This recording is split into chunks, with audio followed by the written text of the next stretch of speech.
많은 분들이 또 한국으로 여행을 떠났는데 또 몇몇 분들이 방문해 주셔서 함께 예배 드리게 됨을 감사드리고요. 오늘 이 시간을 통해서 우리가 이렇게 예배 드리고 신앙생활을 하는 이유와 목적이 무엇인지, 그 목표가 무엇인지에 대해서 좀 생각해보는 시간을 가지려고 합니다. 오랫동안 평생을 청년사역을 하신 목사님이 계십니다. 저도 함께 그분들 도와서 청년사역에 한 10여 년 같이 일했던 적이 있는데, 그분이 최근에 쓴 책이 제목이 이렇습니다. 나는 왜 예수를 닮아가는가? 나는 왜 예수를 닮아가는가? 이분이 이전에 쓴 책이 나는 왜 예수를 믿는가? 라는 책인데, 그 책에서 자신이 예수를 믿게 된 이유와 동기, 그리고 또 예수가 왜 우리의 구세주인지, 유일한 구원자인지에 대해서 설명을 한 것에 반해서 나는 왜 예수를 닮아가는가? 라는 이 책은 당신께서 복음을 전하고 그래서 예수를 믿게 된 사람들이 어떻게 변화되어 왔는지 그 과정들을 소개한 책입니다. 그러니까 이분이 한 50여 년 이상을 청년들에게 복음을 가르쳤고, 이제 이 청년들이 나이가 50이 되고 60이 되고 70이 돼가는 모습을 보면서 다양한 부류의 사람들을 만나게 되더라는 것이죠. 어떤 사람은 내 앞에 예수를 믿고 난 뒤에 정말로 완숙하게 변화되어져 가지고 자신보다도 훨씬 더 거룩과 정결의 모습으로 선 예수 닮은 사람으로 변화된 사람이 있는가 하면, 어떤 사람은 대학 때 예수를 믿고 구원받았는데 그때는 참 많이 변화되는 것처럼 보였는데 지금 만나보니까 세상 사람들과 별반 다를 바 없는 그런 모습으로 여전히 미숙한 단계에서 머물러 있는 사람들을 보면서 왜 이들은 변화되었고 왜 이들은 변화되지 않았는지에 대해서 당신의 생각을 진솔하게 소개해 놓고 있습니다. 여러분, 예수를 믿고 난 뒤에 얼마나 변화되었는지, 예수님을 처음 만나고 구원받아서 그 첫사랑의 감격에서 눈물 콧물 흘리면서 하나님을 위해 살겠다고, 예수를 위해 살겠다라고 결단했던 그때와 지금의 모습을 돌아보면 과연 얼마나 변화가 있고 성숙이 되어졌는지. 성경은 우리가 예수 믿는 목적, 하나님이 우리를 만드신 목적, 그리고 예수를 믿는 목적에 대해 분명히 선언하고 있습니다. 로마서 8장 29절에 이렇게 기록되어 있죠. 하나님이 미리 아신 자들 또한 그 아들의 형상을 본받게 하기 위하여 미리 정하셨다. 하나님이 우리를 정하셔서 구원하신 목적이 무엇이냐?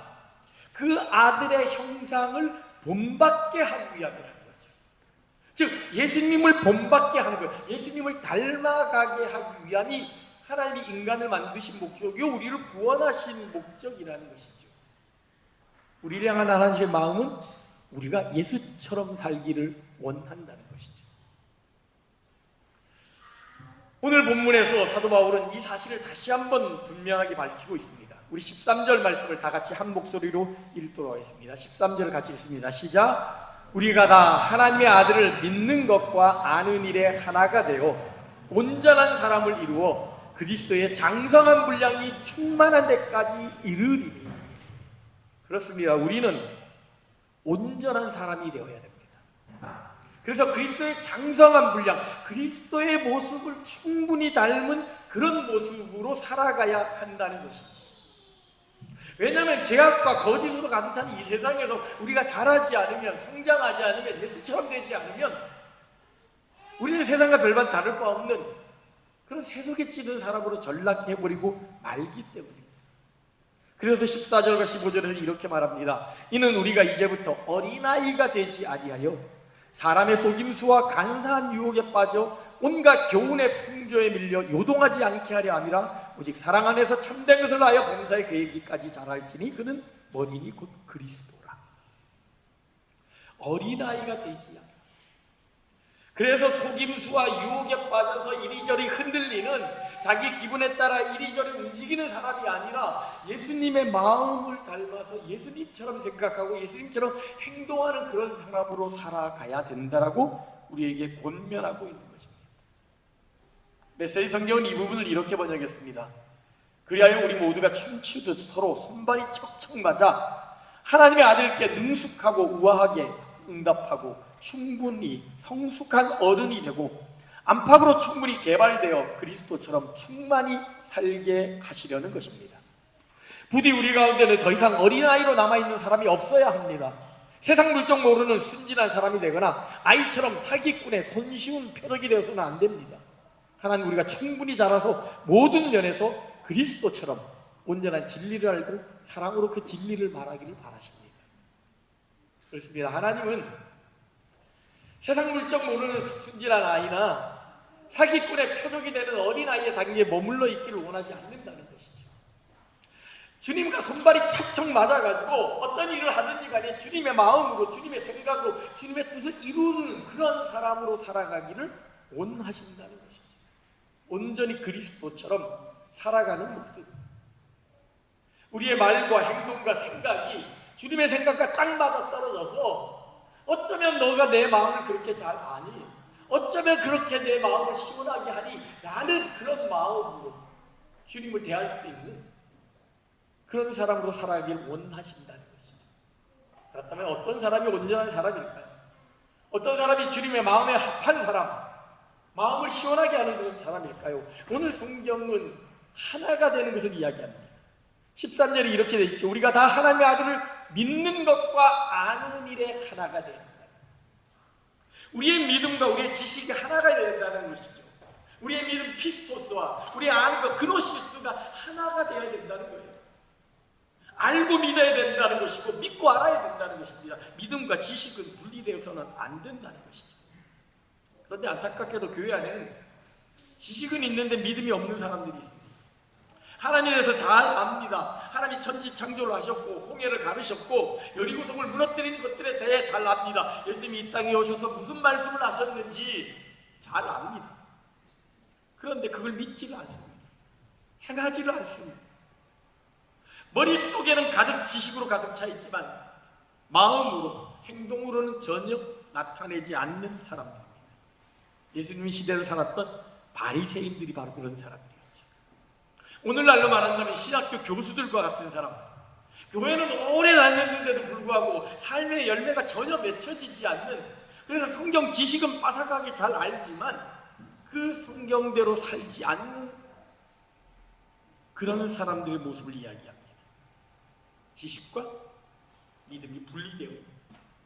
반대로 믿음은 있는데 지식이 없는 사람이 있습니다. 누구보다 뜨겁습니다. 열심입니다. 교회도 빠지지 않고 나오고 새벽기도 열심히 하고 전도도 열심히 하고 헌금도 하고 봉사도 열심히 합니다. 그런데 지식이 없습니다.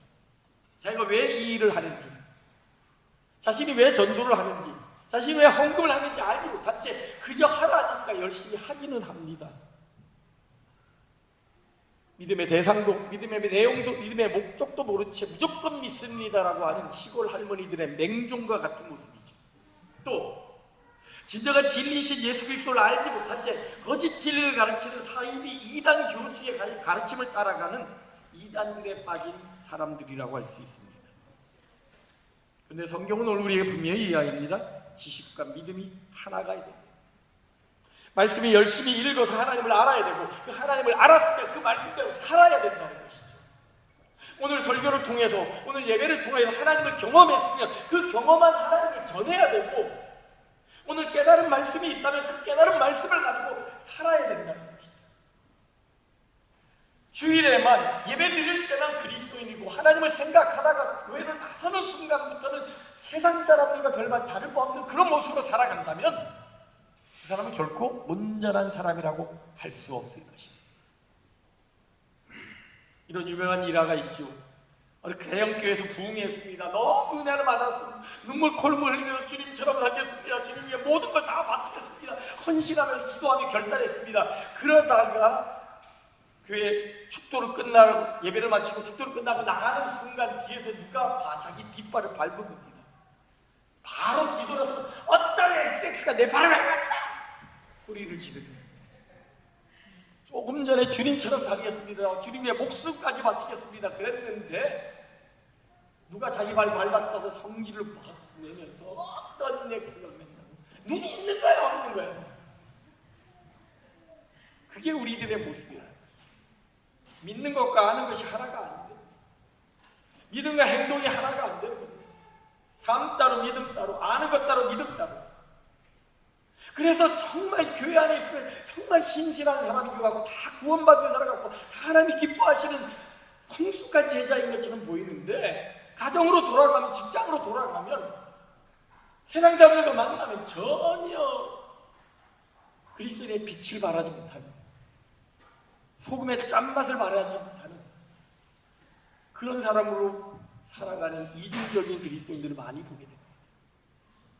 바울 사도도 오늘 우리에게 이야기합니다. 우리는 예수를 닮아야 된다.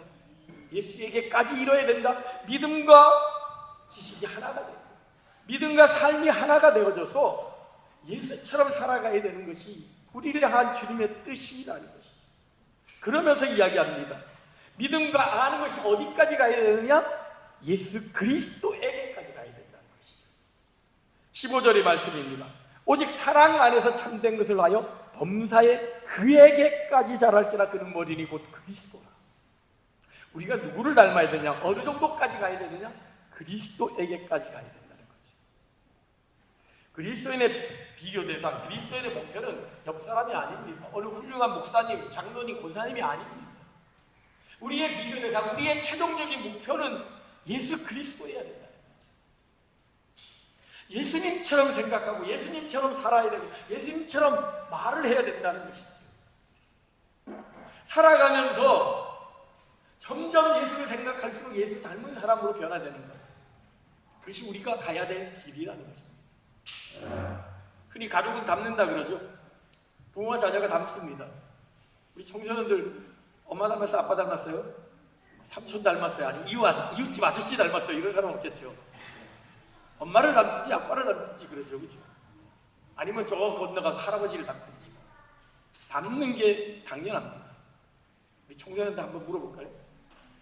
오늘 첫 예배를 우리 드린 가령이 엄마 아빠가 닮았어요? 안 닮았어요? 닮았어요. 자, 예, 정답이 바로 나옵니다. 예, 엄마 아빠가 안 닮으면 문제가 있는 거죠, 그죠? 20년, 30년을 살면서 닮지 않는다는 것은 뭐가 문제가 있다는 거죠. 같이 먹고, 같이 자고, 같이 웃고, 같이 울다 보면 닮습니다. 전혀 피도 섞이지 않는 남녀가 만나서 가정을 이루는 순간 하나가 되기 시작하는 거죠. 마찬가지입니다. 우리가 예수를 믿는다 그러면 예수님의 피가 우리 안에 들어옴으로 말미암아 우리가 예수님의 자녀가 되어 혈연적으로 담을 수밖에 없고, 정서적으로 담을 수밖에 없고, 감정적으로 담을 수밖에 없는 것이 우리의 모습이어야 된다는 것이죠. 그에게까지 자라가는 것, 예수님의 모습까지 자라가는 것이 우리가 나아가야 될 방향이라는 것이죠. 근데 우리는 이런 생각을 하게 되죠. 그게 가능한 일일까요? 아무리 우리가 예수님처럼 살고 싶어도 과연 예수님처럼 그런 모습을 온전히 닮을 수 있을까요? 사실 여기서 온전한 사람이 된다는 이 텔레이오스라는 말이 종말을 뜻하는 텔로스라는 단어에서 나온 겁니다. 종말을 뜻하는 말, 다른 말로 하면 완전, 완성, 완결, 목표에 도달하다, 이런 의미입니다. 우리가 완전한 사람, 완벽한 사람이 될 수 있을까요? 예수님이 우리에게 말씀하셨습니다. 그러면 하늘에 계신 너희 아버지께서 온전하신 것 같이 너희도 온전하라. 하나님 우리에게 원하시는 것이 온전함입니다. 대충 믿고 한 90%, A 정도면 되지, 꼭 100점이 필요한가, 90점이면 되지라는 수준에 머물러 있는 것을 원하지 않는다는 것이에요. 온전하라, 완전하다는 것입니다. 과연 우리가 완전할 수 있는가? 사실 이 부분에 대해서 많은 신학자들이 이건 불가능한 명령이 아니냐, 주님께서 원하시는 뜻은 사실은 완전하다는 퍼펙트라는 의미보다는 성숙이라는 의미, 완장을 이루기 위해 노력하는 그것을 강조한 것이다. 그래서 너희 아버지 온전하신 것 같이 너희도 성숙해라, 이렇게 번역하기도 합니다. 사실 인간이 이 세상에서 완전해진다는 것은 불가능하죠. 우리가 완전해지면 신이 되는 거니까요. 그럼에도 불구하고 예수님은 우리에게 온전해지라고, 완전해지라고 말씀하신 거니까요. 우리의 삶의 목표는 끊임없이 완전을 향하여 나아가야 된다는 것이죠. 90점에서 만족하지 말고 99점에서 만족하지 말고 100점을 이룰 때까지 날마다 그 모습을 향하여 달려가야 된다는 것이죠. 그래서 사도 바울이 이렇게 고백합니다. 자신의 인생을 다 끝내고 나서 빌립보 감옥에 갇혀 있으면서 자신의 인생을 돌아보면서 자기가 이렇게 고백합니다. 내가 이미 얻었다 함도 아니요 온전히 이루었다 함도 아니라 오직 내가 그리스도 예수께 잡힌 바 된 그것을 잡으려고 달려가더라. 형제들아, 나는 내가 아직 잡은 줄로 여기지 아니하고 오직 한 일, 즉 뒤에 있는 것을 잊어버리고 앞에 있는 것을 잡으려고 표대를 향하여 그리스도 예수 안에서 하나님이 위에서 부르신 부름의 상을 위하여 쫓아간다.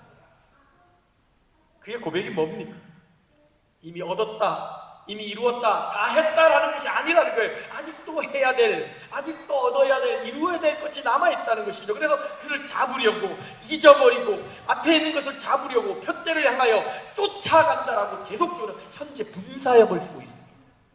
지금도 계속 나 그 일을 위해 달려간다는 것이죠. 죽음을 얼마 앞두고서 감옥에 갇혀 있으면서도 나는 남은 내 생의 마지막 다하는 그날까지 달려갈 것이다, 쫓아갈 것이다, 그렇게 고백하고 있습니다. 제가 좋아하는 말 중에 하나가 발버둥이라는 말입니다. 늘 생각합니다. 안주하지 말아야 된다. 현재 생활에 만족하지 말고 끊임없이 하나님의 나라를 위하여, 하나님의 부르심의 상을 위하여 달려가야 합니다. 마치 호수 위에 떠있는, 우아하게 떠있는 백조가 아름다운 모습을 보이지만 그 바른 물속에서 끊임없이 발버둥 치는 것과 같이 우리의 우아한 그리스도인의 거룩한 모습을 유지하기 위해서는 끊임없이 제약된 세상 속에서 발버둥 칠 모습이 있어야 된다는 것과 같은 의미라고 할 수 있습니다. 그렇습니다. 그리스도인은 현재 분사형입니다. 쫓아가는 사람, 잡으려고 하는 사람, 잊어버리려고 하는 사람, 달려가는 사람. 과거형 나 이루었어, 완성했어, 얻었어 라고 하면서 과거에 안주하는 것이 아니라 아직도 내가 해야 될 사명이 남아있다. 하나님께서 내 생명을 연장시킨 것은 나에게 아직도 움직일 수 있는 힘과 사용할 수 있는 물질과 재능이 있다면 그것을 사용하기 원하시는 하나님의 뜻이 있어서 내 생명을 연장시킨 줄로 믿사오니 주님, 내가 내 생명 다하는 그날까지 달려가겠습니다. 나는 결단으로 나아가는 사람이 하나님이 원하시는 진정한 그리스도인의 모습이라는 것이죠. 이런 말이 있습니다. 세상에서 제일 무서운 사람이 누굴까요? 자, 세상에서 제일 무서운 사람이 누굴까요? 우리 중고등부 엄마. 네, 엄마도 무섭죠. 네. 세상에 제일 무서운 사람이 누굴까요? 응? 저? 자기? 아니요. 그렇지. 아빠! 엄마 아빠가 무섭군요. 네, 청소년들에게는. 네, 엄마 아빠보다 더 무서운 사람이 있습니다. 그 사람이 누구냐? 책 한 권만 읽은 사람이랍니다. 책 한 권만 읽은 사람은 그 책이 전부인 줄 알아요. 여러분, 사이비 이단 교주에 빠진 사람들, 극우나 극자에 빠진 사람들을 보세요. 공산주의에 빠진 사람들, 물질주의에 빠진 사람들 보세요. 그게 전부인 줄 알아요. 나머지는 다 적이고 잘못된 거 틀린 거. 그런 사람은 더 이상 배우려고 하지 않지. 내가 배우고 다 배웠는데, 책 한 권에서 내가 다 아는데, 내가 세상에 말하는 진리 모두가 다 있다고 생각하고 더 이상 배우려고 하지 않습니다. 더 이상 바꾸려고 하지 않습니다. 더 이상 진보하려고 하지 않습니다. 혹시 우리의 신앙생활이 그런 모습에 머물러 있는 것은 아닌지 돌아봐야 됩니다. 지금까지 내가 해온 신앙생활이 전부야. 지금 이런 예배 방식은 이렇게 해야 되고, 기도는 이렇게 해야 되고, 신앙생활은 이렇게 해야 되는 거라고 내가 지금까지 해왔던 과거의 그 모습을 붙잡고 이게 전부인 줄로 착각하고 살아가는 사람은 없는지 돌아봐야 됩니다. 교회에서도 마찬가지입니다. 내가 제자훈련 받았고, 내가 성경 공부했고, 내가 어떤 훈련을 받았으면 그게 전부인 줄 알았기 때문에 나는 다 배웠고 다 훈련 받았어라고 생각하면 어떤 교회 프로그램이라든지 어떤 훈련이라든지 관심이 없습니다. 난 다 알고 있는데 더 이상 발전이 없는 거죠. 그런데 성경은 뭐라고 말합니까? 범사에 그에게까지 자랄지, 주님 모습까지 끝까지 끊임없이 자라가야 된다는 것이죠. 주님 닮기 위해서 지금도 말씀 봐야 되고, 기도해야 되고, 섬기는 삶을 살아야 되고, 겸손과 온유로 나아가야 될 것이고, 내 입술에서 내 생각이, 내 행동이, 나의 모든 것들이 다 주님의 모습처럼 보일 수 있도록 그렇게 노력하고 애써야 된다라고 성경 우리에게 명령하고 있습니다. 그래서 사도 바울은 과거는 잊어버리고 오직 앞에 있는 것을 잡아간다라고 끊임없이 달려간다고 쫓아간다라고 그렇게 고백했던 것이죠. 오늘 성경은 범사에 우리가 그에게까지 자라가라고 명령함과 동시에 또 하나의 온전함에 이르는 비결을 소개하고 있습니다. 16절입니다. 우리 16절 말씀을 우리 같이 함께 읽도록 하겠습니다. 16절을 읽습니다. 시작. 그에게서 온몸이 강만이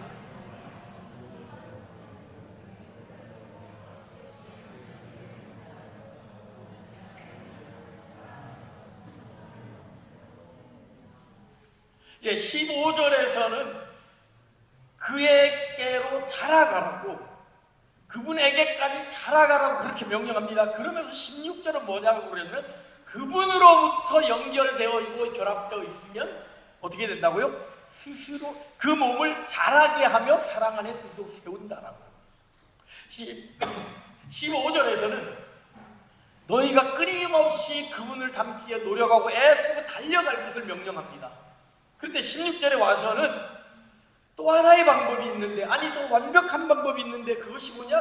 그분에게 붙어 있으라는 것이죠.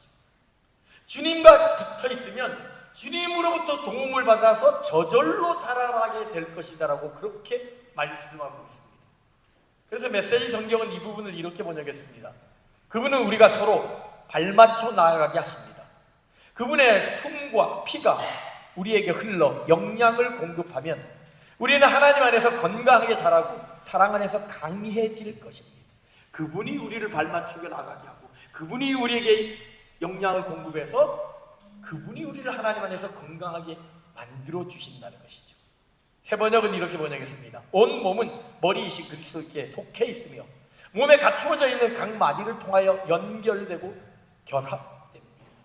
주님에게 붙어만 있으면 주님이 저절로 우리를 그렇게 만들어 주신다는 것이죠. 우리가 지난 시간에 예수와 동행하는 삶을 통해서 우리가 살펴보았듯이 내 안에 거하라 나도 너희 안에 거할 것이고 너희가 내 안에 거하면 사람이 열매를 많이 맺는다라고 말씀을 우리가 보았듯이 주님 안에 붙어 있기만 하면 저절로 열매 맺는 삶을 살아가게 된다는 것입니다. 그렇습니다. 어떻게 우리가 온전한 사람이 될 수 있을까요?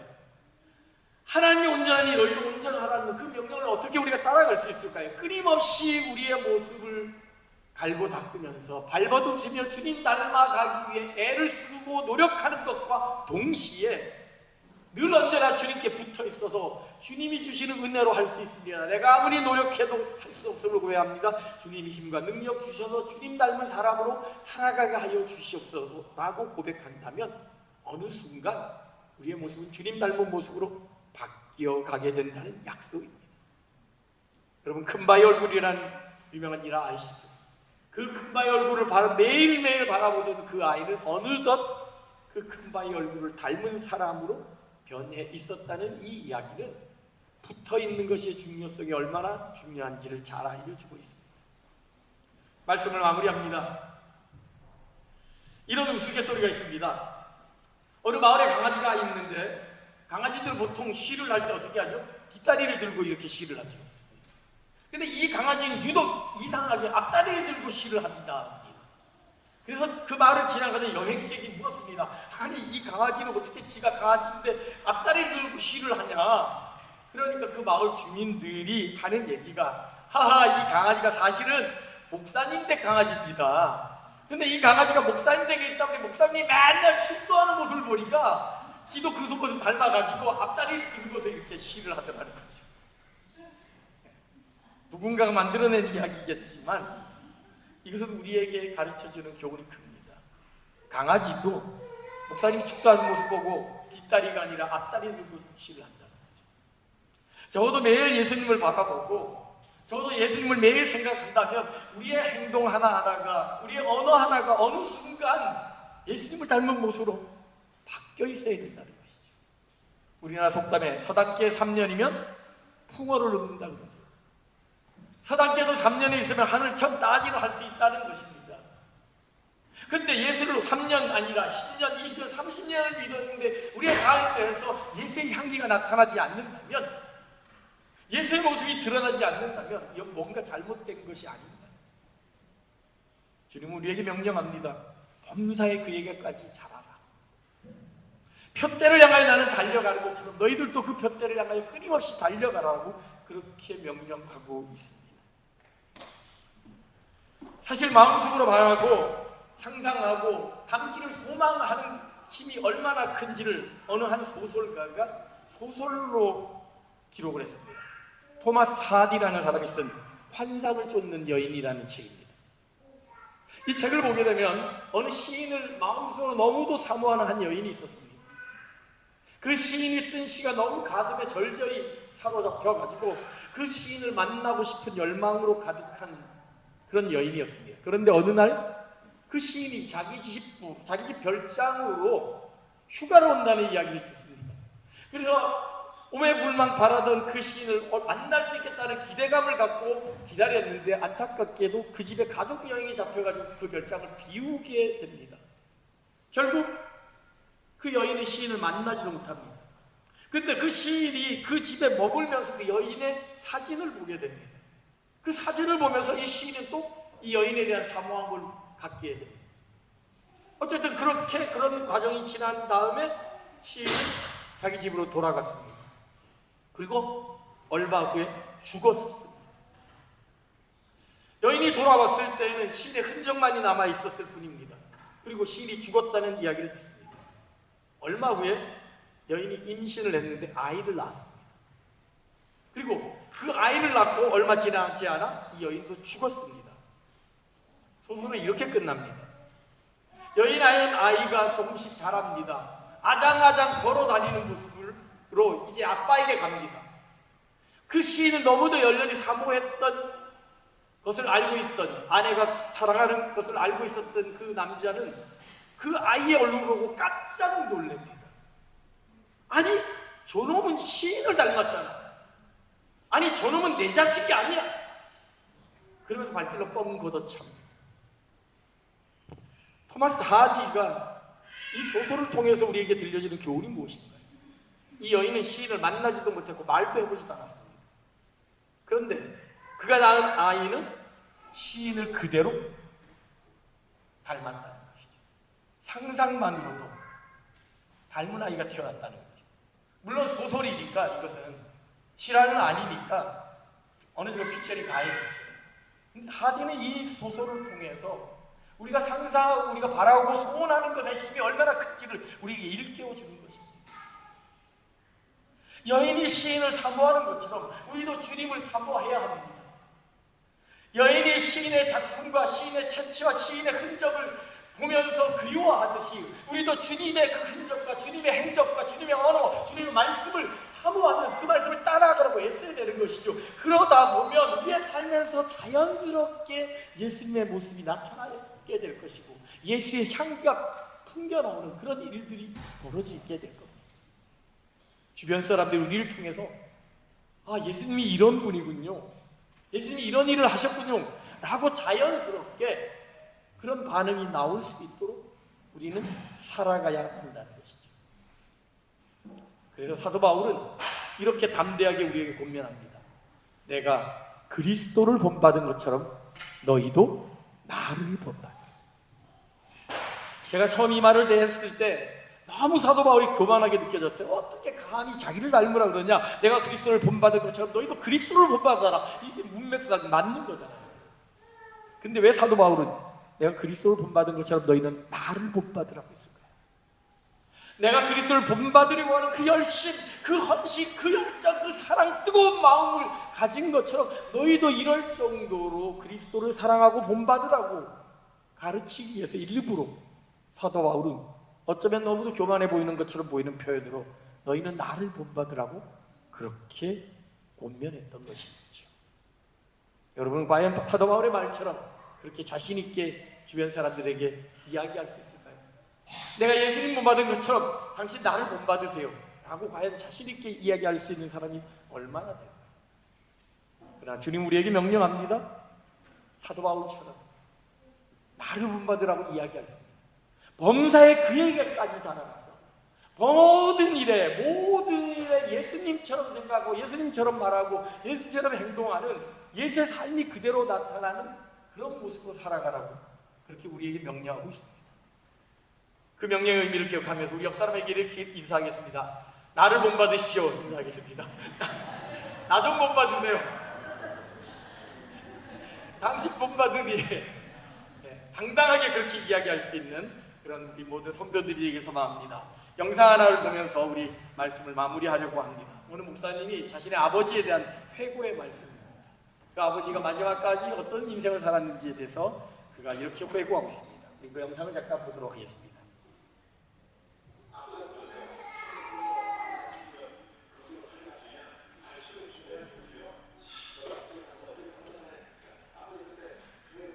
안 나온 보신 분인데 제 목길 걱정하신 겁니다. 그러다가 이제 제가 이제 안수 받았잖아요. 그러니까 그때 오셔서 그래요. 아버지가 교회를 안 다니면 아들이 어디 가서 목사 노릇 하겠냐.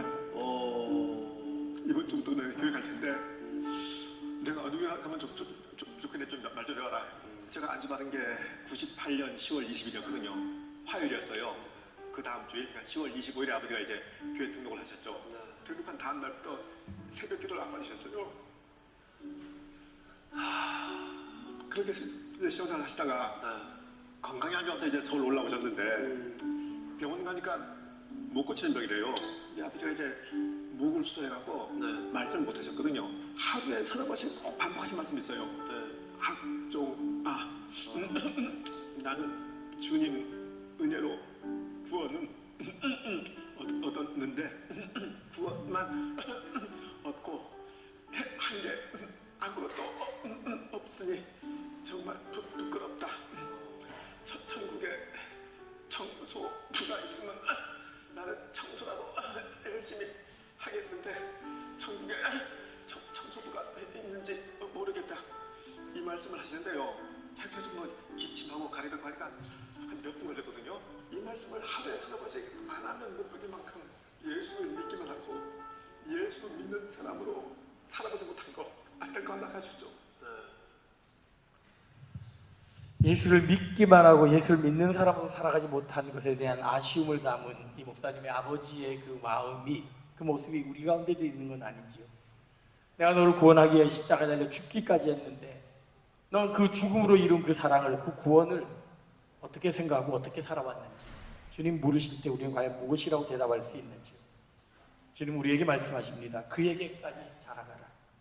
예수 닮은 사람으로, 예수의 향기를 바라는 사람으로 살아가라. 세상같이 세상적인 생각들, 속임과 거짓으로 같은 세상에 그 세상같이 쫓아가지 말고 하나님이 원하시는 삶을 살아가야 달려가라.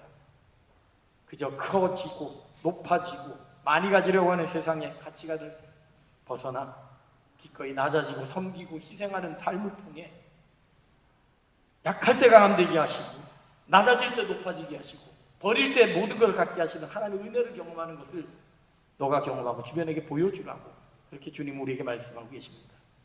이 시간 우리가 말씀을 읽어가며 함께 같이 찬양하기 원합니다.